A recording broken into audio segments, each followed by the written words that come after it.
Here's another what if for me and my little co-star. What if the NBA did not?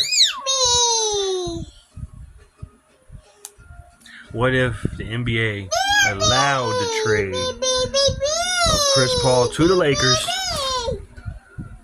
all those years ago with him and Kobe in the backcourt? What would that have been like if they would have allowed that?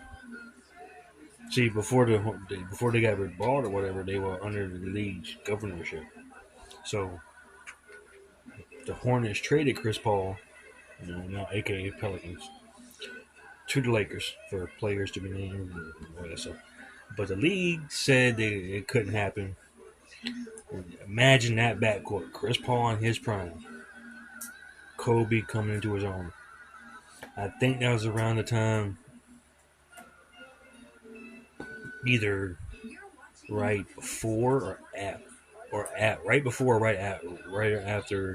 right before or right after the second title.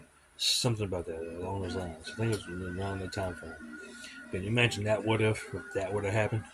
I don't know why they wouldn't allow it. But now they're allowing super teams.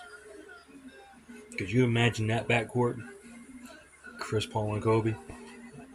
I can't remember the exact years, but the NBA at the time of David Stern and them guys weren't allowed to trade. Because at that time they didn't have no technically no owner. What do you think about that? That's a big what if too, right? C-Web and Chris Paul and what's C-Web? Chris Paul and Kobe Bryant.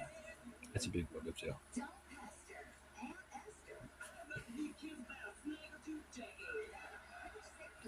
Yeah, I'm trying to figure out how to word that makes sense. Okay. You had a score for off the ball, you had C-Web, and then you had Chris Paul to run the offense fluidly. So I think that would have messed me up and scared. Again, I say it again, what if?